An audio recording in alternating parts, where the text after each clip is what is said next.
I booked a welcome home party after my daughter's surgery and invited my family. No one showed up. A week later, Mom sent cousin's baby shower, $1,750 per person. Send it today. Not even a how is she feeling. So I sent $1 with a note. Best wishes. Blocked their numbers, killed every auto payment, and moved on. 2 days later, my sister showed up at my door with a stack of overdue invoices. My name is Derek Patterson. I am 36 years old. If there is one thing I learned about family, it is this. Loyalty only flows one direction when you are the dependable one.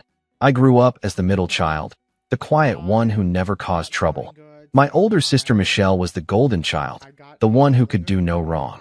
My younger brother Tyler got attention for being the baby. I was the one they called when rent was late, when the car broke down, when medical bills piled up. I never said no. That was my role. I thought that was what family did. My parents raised us in a modest home in Ohio. Money was always tight, but they made it work until my dad's health started declining in his 50s. That was when I became the emergency fund. First, it was a few $100s here and there. Then it turned into monthly transfers, mortgage assistance, utility bills, car insurance premiums. I was 24 when it started. By the time I hit 30, I was sending close to $2,000 every month without fail. Michelle never contributed. She married a guy with money and moved into a big house 2 towns over. Tyler worked part-time and lived with friends, always broke, always borrowing. But me? I was the one they leaned on. The silent provider. The backup plan. When my daughter Mia was born 8 years ago, things got harder. I was a single dad. Her mother left when Mia was 6 months old. Deciding motherhood was not what she wanted. I never got child support. I never asked for help. I raised Mia on my own, juggling work, daycare, sleepless nights, and somehow still wiring money home every month because my parents needed it. Mia was my world. She was bright, curious, full of laughter even when things were tough. She loved drawing, making up songs, asking me 1,000 questions about everything. But last year, the doctors found something wrong with her spine. Scoliosis, severe and progressing fast. They said she needed surgery before it worsened. The operation was scheduled for early April.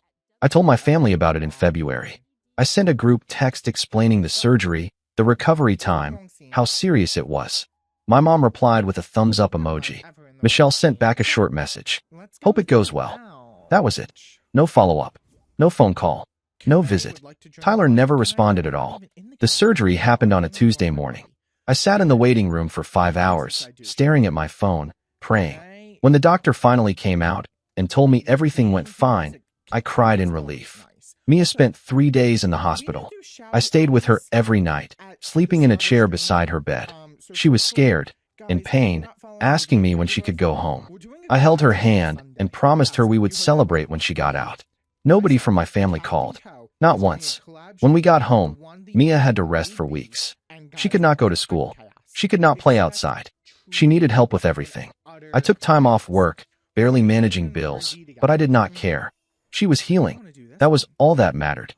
I decided to throw her a welcome home party 2 weeks after the surgery. Nothing big, just family, cake, balloons, maybe some pizza. I wanted her to feel loved, to know people cared.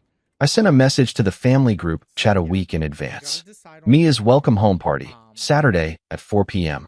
Would love to see everyone. My mom responded immediately. We'll try to make it. Michelle chimed in. Sounds good. Tyler never replied, but I hoped he would show up anyway.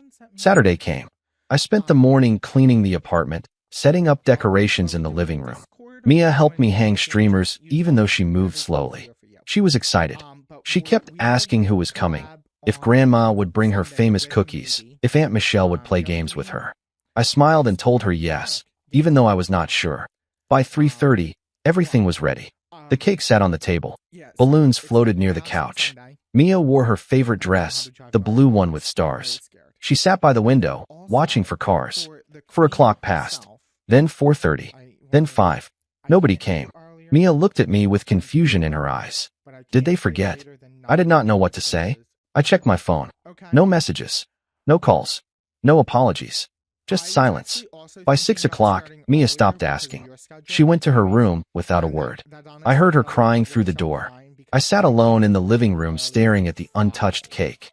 The balloons had started to sag. The streamers hung crooked on the walls. I felt hollow, angry, but mostly, I felt stupid for expecting anything different. I thought about calling my mom, demanding an explanation, but I knew what she would say.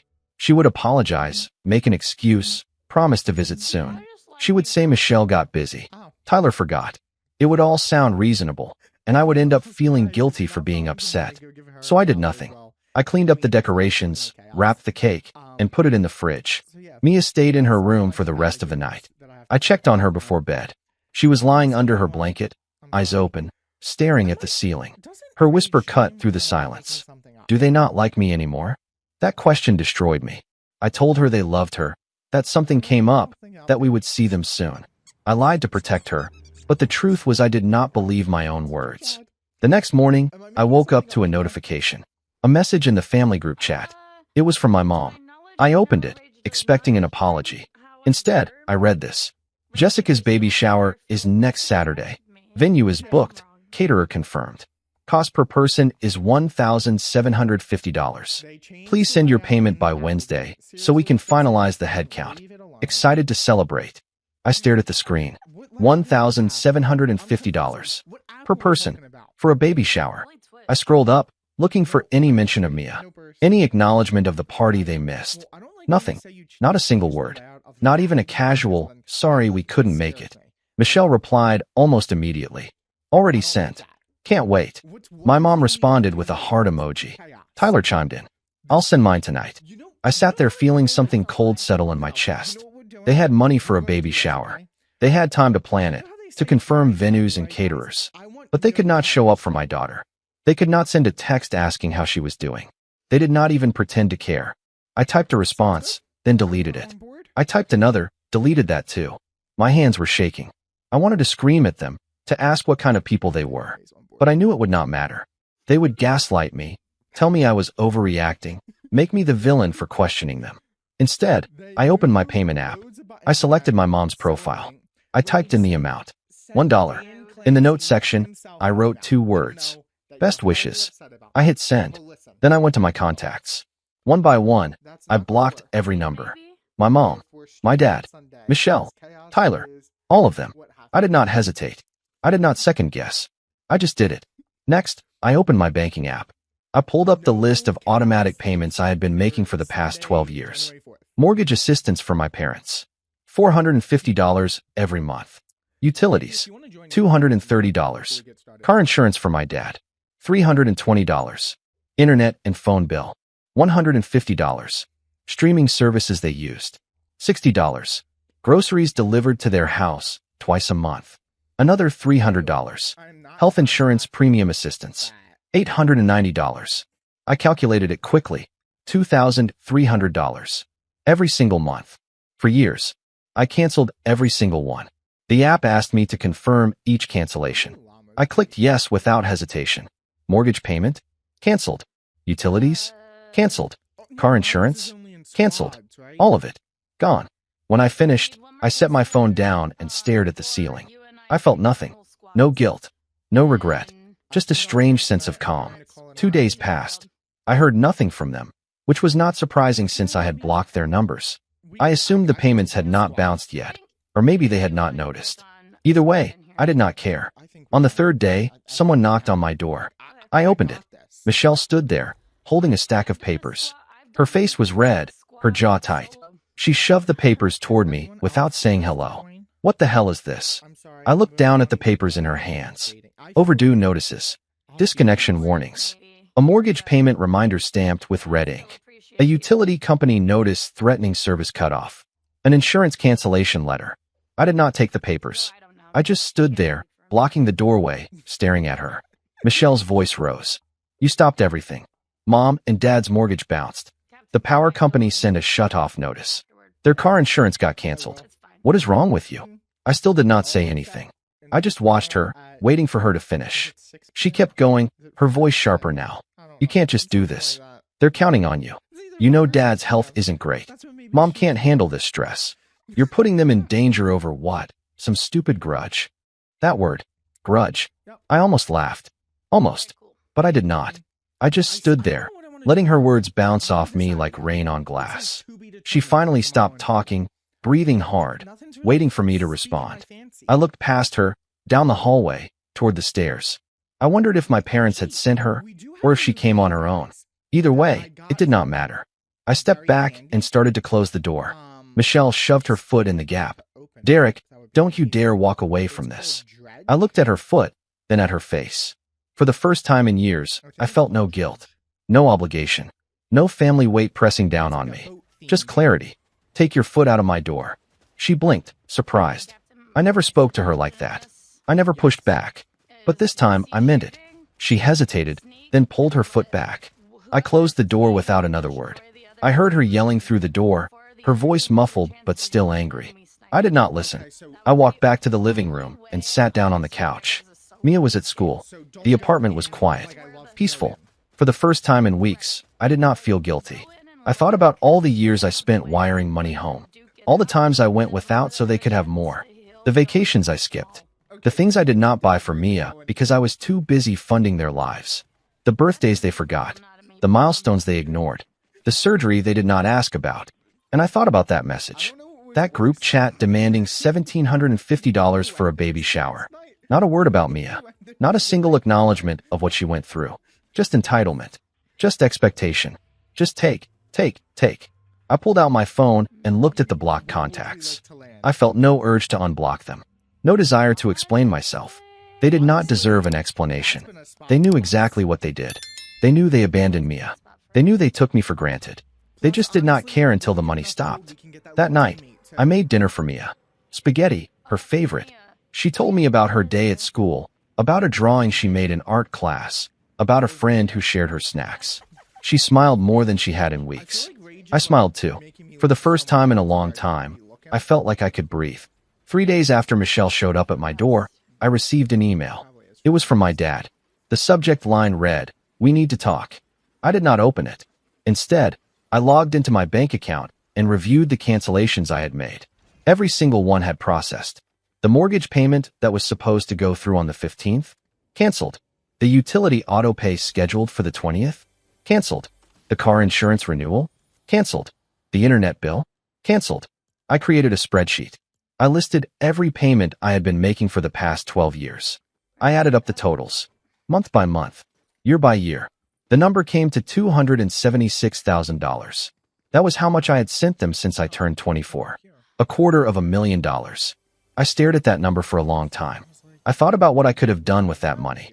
A house, a college fund for Mia, retirement savings, vacations, security. Instead, I spent it propping up people who did not even show up when my daughter needed them. The emails kept coming. My dad sent 3 more. I deleted them without reading. My mom sent one with the subject line, "Please call me." I deleted that too. Tyler sent a message through Facebook before I remembered to block him there. "Dude, what's going on?" Mom's freaking out. I blocked him and deactivated my account. Michelle tried calling from a number I did not recognize. I let it go to voicemail. She left a message. I deleted it without listening. They were panicking. I knew they were. The mortgage was due. The bills were piling up. The insurance was gone. And for the first time in over a decade, I was not there to fix it. I felt no guilt. I felt no obligation. I felt nothing but a strange, quiet satisfaction. A week passed. I focused on Mia. I took her to her follow-up appointment. The doctor said her spine was healing perfectly. She could start physical therapy soon. She was excited, asking when she could play soccer again, when she could ride her bike. I told her soon, and I meant it. At night, I sat on the couch and read through old text messages. Messages from years ago. Birthday wishes I sent that went unanswered. Photos of Mia I shared that got no response. Updates about her school achievements that were met with silence. I scrolled back further to messages about my own life.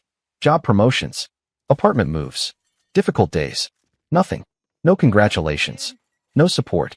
Just requests for money. I closed the messages and put my phone down. The next morning, I got a letter in the mail. It was from my parents' mortgage company. It was addressed to me, marked as a secondary contact on the account. The letter stated that the payment was 30 days overdue and that foreclosure proceedings would begin if the balance was not paid within 60 days. I read the letter twice, then put it in a drawer. That evening, Mia asked me if Grandma and Grandpa were coming to visit soon. She missed them. She wanted to show them her drawings. I told her they were busy, that maybe we would see them another time. She nodded and went back to coloring. I sat there watching her, this little girl who had been through so much, who deserved so much better than the family I had given her. And I realized something. She did not need them. She had me, and I had her. That was enough.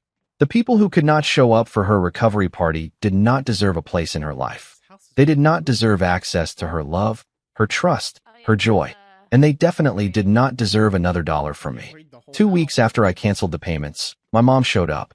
I was leaving for work when I saw her standing by my car. She looked older than I remembered, tired. Her face was drawn, her eyes red. She had been crying. I stopped walking. I did not say anything. I just stood there, keys in my hand, waiting. Derek, please. We need to talk. I shook my head. No, we don't. She stepped closer, her voice breaking. You can't just cut us off like this. We're family. Your father's insurance got canceled. The mortgage is overdue. The power company is threatening to shut off our electricity. We don't know what to do. I looked at her, really looked at her. I saw the desperation in her face, the panic in her voice. But I also saw something else. I saw entitlement. I saw the same woman who demanded $1,750 for a baby shower without asking how Mia was recovering. The same woman who never called after the surgery. The same woman who let her granddaughter sit by a window waiting for family that never came. You should have thought about that before you ignored my daughter. Her face twisted. That's not fair. We didn't ignore her. We were busy. Things came up. You can't hold that against us forever. I almost laughed. Almost. You weren't too busy to plan a baby shower. You weren't too busy to ask for money. You just didn't care enough to show up. She opened her mouth to argue, but I cut her off. Mia asked me if you didn't like her anymore. She cried for hours thinking she did something wrong. And you didn't even notice. You didn't call. You didn't text. You didn't ask how she was. You just moved on to the next thing you wanted from me. Her eyes filled with tears. I'm sorry. I didn't realize it meant that much to you. That sentence. That one sentence. I felt something snap inside me. It meant that much to her. Not me. Her. The 8-year-old who just had surgery. The little girl who wanted her family to care. And you couldn't even pretend. My mom reached out, trying to touch my arm. Derek, please. We'll make it up to her. We'll visit. We'll apologize. Just don't do this. Don't leave us like this. We need you. I pulled my arm away. You need my money. That's all you've ever needed from me. She shook her head, her voice rising. That's not true. We love you. You're our son. I looked at her for a long moment. I saw the woman who raised me, who fed me, who tucked me in at night when I was a kid. But I also saw the woman who turned me into an ATM. The woman who took and never once asked if I was okay. The woman who taught me that love was conditional, that family was transactional, that I only mattered when I was useful. If you loved me, you would have shown up. She called after me, her voice desperate, pleading. I got in my car and drove away. I did not look back. That night, I sat in my apartment and felt a weight lift off my shoulders. For the first time in my life, I did not owe them anything. I did not have to fix their problems. I did not have to be their safety net. I was free. After the confrontation with my mom, I knew they would not stop. They would keep coming, keep calling, keep showing up. They would guilt me, manipulate me, try every angle to get me back in line. So I decided to make sure I had proof. Evidence. Something I could point to if they ever tried to gaslight me or twist the narrative. I sat down at my kitchen table with my laptop and started pulling files. Bank statements, payment confirmations, transfer receipts. I went back 12 years, downloading every document I could find. The numbers were staggering. Month after month, year after year, I had been sending money. Sometimes it was small amounts. Sometimes it was thousands. I highlighted every transfer, every autopay, every manual payment. I organized them by category: mortgage, utilities, insurance, groceries, subscriptions, miscellaneous expenses. When I finished, I had a file over 200 pages long. I created a summary sheet. Total amount sent over 12 years: $276,000. Average monthly payment: $2,300. Percentage of my income: 38%. I stared at that last number. 38% of everything I earned for 12 years had gone to them. I had been living on less than 2/3 of my income, struggling to pay my own bills, skipping vacations, avoiding luxuries. Also, they could maintain their lifestyle. And they never once said thank you. I saved the document and backed it up on 3 separate drives. Then I pulled up my text message history. I scrolled back through years of conversations. I screenshotted every time I told them about something important in my life and got no response. Every time I sent photos of Mia and got ignored. Every time I asked for support and was met with silence. I created a second folder. This one was not about money. It was about neglect. About the pattern of taking without giving. About the one-sided relationship I had been trapped in. Next, I pulled up the family group chat. I scrolled to the message about Mia's party. The one where I invited them, and they said they would try to make it. I took a screenshot. Then I scrolled to the message about the baby shower. The one where they demanded $1,750 per person without a single word about Mia. Another screenshot. I put both images side by side in a document. The contrast was brutal. One message begging for family support. The other message demanding money. One ignored. The other answered immediately. I saved everything. Then I did something else. I pulled up the mortgage notice I had received. The one warning about foreclosure. I made a copy of it. I also printed copies of the cancellation confirmations from the insurance company, the utility company, and the internet provider. I was not planning to use any of this publicly. I did not want to humiliate them. I did not want to post it online or send it to extended family. But I wanted to have it ready in case they tried to lie. In case they told people I abandoned them for no reason. In case they painted me as the villain. I thought about my mom standing by my car, crying, telling me I was heartless for cutting them off. I thought about Michelle showing up at my door, yelling at me, accusing me of putting them in danger. I thought about the guilt they were trying to make me feel, the way they twisted the situation to make me the bad guy. But the documents told the truth. The numbers did not lie. I had given them everything, and they had given me nothing. I closed my laptop and leaned back in my chair. I felt calm, prepared, ready for whatever came next. The next day, I received a call from a number I did not recognize. I let it go to voicemail. When I checked later, it was my dad. His voice was shaky, weak. He talked about losing the house. He talked about not knowing what to do. He talked about me being the only one who could help them. He did not mention Mia. He did not apologize. He just asked for money. I deleted the voicemail. 2 days later, Michelle sent me an email. The subject line read, "You're tearing this family apart." I did not open it. I was done. Completely, utterly done. They had 12 years to treat me like family. They chose not to. Now they would live with the consequences. 3 weeks after I canceled the payments, the baby shower happened. I knew because Michelle posted about it on social media. Photos of a lavish venue. Tables decorated with flowers. A dessert bar. A photo booth. Catering trays piled high.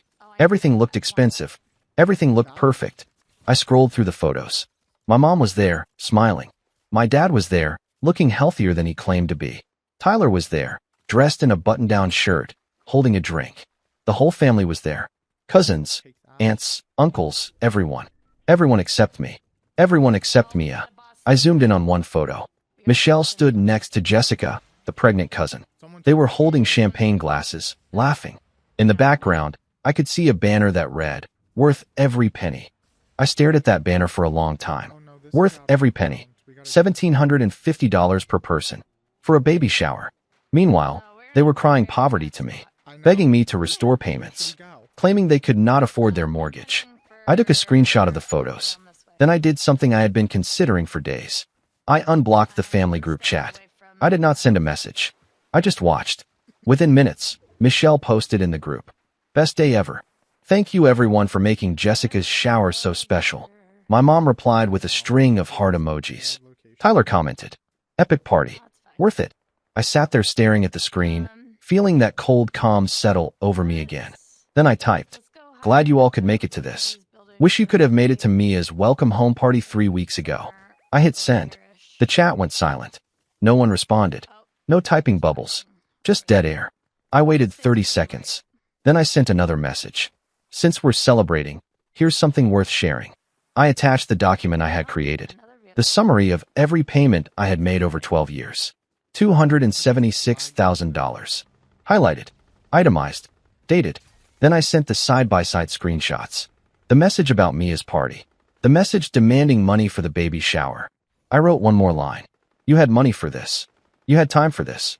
You just didn't have either for an 8-year-old recovering from surgery. Enjoy the champagne." Then I blocked the group chat again. Permanently this time. I put my phone down and sat in silence. My hands were shaking, but not from anger. From relief. From release. I had spent 12 years being the dependable one, the silent provider, the backup plan. I had spent 12 years swallowing my feelings, making excuses for them, pretending it was okay. Now they knew. Now everyone in that group chat knew exactly what kind of people they were. And I did not care what they said about me anymore. An hour later, my phone buzzed. A text from a cousin I barely knew. I had no idea. I'm so sorry. Another buzz. A different cousin. That's messed up, man. You deserved better. Then another. Why didn't you tell us sooner? I always thought you were just close with them. This changes everything. I did not respond to any of them. I did not need their validation. I did not need their sympathy. I just needed them to know the truth. The next morning, I woke up to 17 missed calls, 6 voicemails, 12 text messages from numbers I did not recognize. I deleted all of them without reading or listening. Michelle sent an email. The subject line read, "You just humiliated our entire family." I deleted it.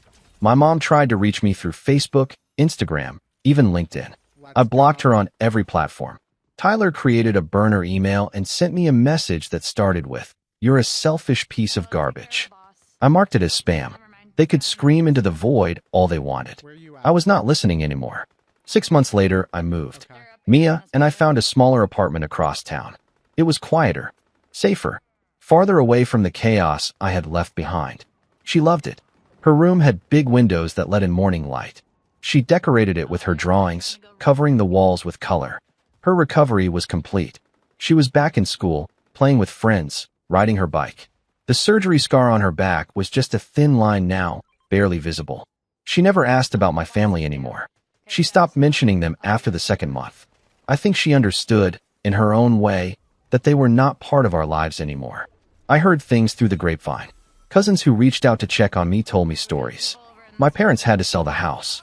They moved into a small rental closer to Michelle. My dad's car got repossessed. Tyler moved back in with them. Michelle stopped posting on social media for months. The baby shower photos disappeared from her profile. I felt no satisfaction in their downfall. No joy, just quiet acceptance. They made their choices. They prioritized money over relationships. They chose convenience over connection. And when the money stopped, everything else collapsed. One afternoon, I received a letter in the mail. It was from my mom. Handwritten. The envelope was wrinkled, like it had been carried around for days before being sent. I almost threw it away, but something made me open it. The letter was short. "Derek, I know you won't answer my calls. I know you've moved on. I just wanted to say I'm sorry. I didn't realize how much we hurt you and Mia. I didn't realize how much we took from you. I wish I could go back and change things. I wish I had been there for you when you needed me. I hope someday you can forgive me." I read the letter twice. Then I folded it and put it in a drawer. Maybe someday I would forgive her. Maybe not. But forgiveness did not mean letting them back in. It did not mean restoring the old dynamic. It meant accepting what happened and choosing peace over bitterness. I chose peace. Mia and I started new traditions. Saturday morning pancakes. Sunday evening walks in the park. Movie nights with popcorn and blankets. She told me about her dreams, her fears, her hopes. I listened.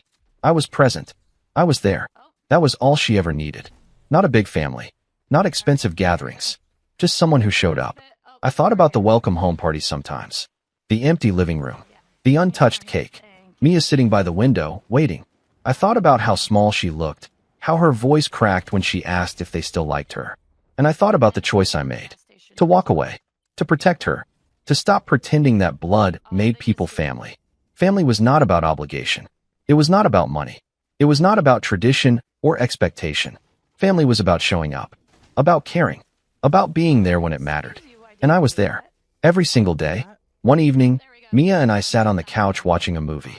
She leaned her head on my shoulder. "Dad, are you happy?" I looked at her.